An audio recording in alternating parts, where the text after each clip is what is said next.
Everyone, ഇന്നത്തെ വീഡിയോയിൽ നമ്മൾ ഡിസ്കസ് ചെയ്യാനായിട്ട് പോകുന്നത് ബേസിക് ആയിട്ടുള്ള കുറച്ച് ബാങ്കിങ് ടേംസ് ആണ്. നിങ്ങൾ ഓൾറെഡി കേട്ടിട്ടുണ്ടാവും, എന്നാലും കുറച്ച് സംശയങ്ങൾ ഉണ്ടാവും. അത്തരത്തിലൊരു വാക്കാണ് റെപ്പോ റേറ്റ് എന്ന് പറയുന്നത്.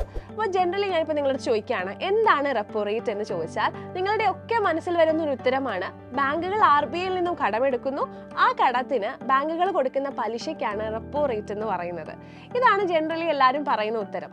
ഈ ഉത്തരം ശരിയാണ്, പക്ഷെ എന്നാലും നമുക്ക് ഒന്നും കൂടി ഡീറ്റെയിൽ ആയിട്ട് നോക്കുകയാണെങ്കിൽ നമുക്കറിയാം, നമ്മൾ സാധാരണക്കാർ ബാങ്കിൽ പോയി കടമെടുക്കുന്ന സമയത്ത് നമ്മൾ എന്ത് ചെയ്യേണ്ടി വരും? ബാങ്കിൽ എന്തെങ്കിലും ഈട് വെക്കേണ്ടി വരും അല്ലേ? അതിപ്പോൾ നമ്മുടെ സ്ഥലമോ വീടോ അങ്ങനെ എന്തെങ്കിലും ഒരു അസറ്റ് ആയിരിക്കും നമ്മൾ അവിടെ പണയം വെക്കുന്നത്.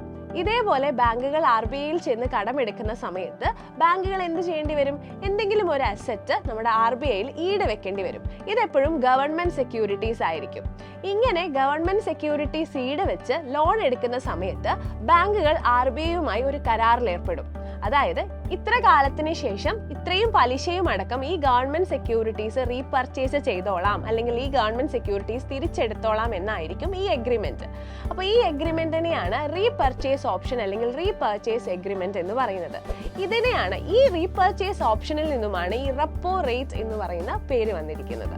അപ്പോൾ നമ്മുടെ സെക്കൻഡ് ടേം ആണ് റിവേഴ്സ് റെപ്പോ റേറ്റ്. അപ്പോൾ റിവേഴ്സ് റെപ്പോ റേറ്റ് എന്താണെന്ന് ചോദിച്ചാൽ റെപ്പോ റേറ്റിന്റെ നേരെ ഓപ്പോസിറ്റ് ആണെന്നാണ് എല്ലാവരും പറയുക. അതായത് ബാങ്കുകൾ RBIയിൽ നിന്നും കടമെടുക്കുമ്പോൾ കൊടുക്കുന്ന ഇൻട്രസ്റ്റ് ആണ് റെപ്പോ റേറ്റ് എങ്കിൽ RBI ബാങ്കുകളിൽ നിന്നും കടമെടുക്കുമ്പോൾ കൊടുക്കുന്ന ഇൻട്രസ്റ്റ് ആണ് റിവേഴ്സ് റെപ്പോ റേറ്റ് എന്നാണ് ജനറലി എല്ലാവരും പറയുന്നത്.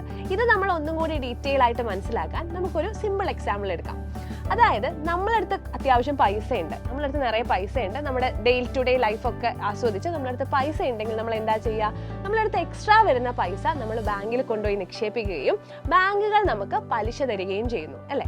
അപ്പോൾ ഇതേ കാര്യം തന്നെയാണ് ഇവിടെയും നടക്കുന്നത്. ബാങ്കുകളുടെ അടുത്ത് വരുന്ന എക്സ്ട്രാ എമൗണ്ട് ഓഫ് മണി ബാങ്കുകൾ കൊണ്ടുപോയിട്ട് എന്ത് ചെയ്യുന്നു? RBIയിൽ നിക്ഷേപിക്കുന്നു. അതിന് RBI ബാങ്കുകൾക്ക് പലിശ കൊടുക്കുന്നു. ഇതിനെയാണ് റിവേഴ്സ് റെപ്പോ റേറ്റ് എന്ന് പറയുന്നത്. അപ്പോൾ നെക്സ്റ്റ് നമ്മൾ ഡിസ്കസ് ചെയ്യാൻ പോകുന്ന ടേമാണ് ബാങ്ക് റേറ്റ് എന്ന് പറയുന്നത്. അപ്പോൾ നമ്മൾ കുറച്ചു നേരം മുന്നേ ഡിസ്കസ് ചെയ്തു റെപ്പോ റേറ്റ് അല്ലേ? റെപ്പോ റേറ്റിൽ ബാങ്കുകൾക്ക് RBIയിൽ നിന്നും കടമെടുക്കുന്നതിന് ഒരു പ്രത്യേക ലിമിറ്റ് ഉണ്ട്. അവരുടെ നെറ്റ് ഡിമാൻഡ് ടൈം ലയബിലിറ്റിയുടെ 1% താഴെ മാത്രമേ അവർക്ക് RBIയിൽ നിന്നും ലോൺ എടുക്കാൻ സാധിക്കുകയുള്ളൂ. ഇതാണെങ്കിൽ ഷോർട്ട് ടേം ലോണുമായിരിക്കും. ചില പ്രത്യേക സാഹചര്യങ്ങളിൽ നെറ്റ് ഡിമാൻഡ് ടൈം ലയബിലിറ്റിയുടെ 1% അധികമോ, അതായത് ഒരു വലിയ തുകയോ അല്ലെങ്കിൽ കൂടുതൽ ടൈം കാലയളവിലേക്കോ ബാങ്കുകൾക്ക് RBIയിൽ നിന്നും പൈസ ആവശ്യം വരുന്ന സമയത്ത് ഉപയോഗിക്കുന്ന റേറ്റ് ആണ് ബാങ്ക് റേറ്റ് എന്ന് പറയുന്നത്. ഇനി നെക്സ്റ്റ് വരുന്ന ടേം ആണ് മാർജിനൽ സ്റ്റാൻഡിംഗ് ഫെസിലിറ്റി എന്ന് പറയുന്നത്. അതായത് ബാങ്കുകൾക്ക് പെട്ടെന്ന് പൈസ ആവശ്യം വരികയാണ്, അതായത് ഒരു ഓവർനൈറ്റ് പൈസ ആവശ്യം വരികയാണ്. അങ്ങനെയുള്ള സമയങ്ങളിൽ ഉപയോഗിക്കുന്ന പലിശ നിരക്കാണ് മാർജിനൽ സ്റ്റാൻഡിംഗ് ഫെസിലിറ്റി എന്ന് പറയുന്നത്. അപ്പോൾ ഇത്രയും കാര്യങ്ങളാണ് നമുക്ക് ബേസിക് ആയിട്ട് ഈ വീഡിയോയിൽ മനസ്സിലാക്കാനുള്ളത്.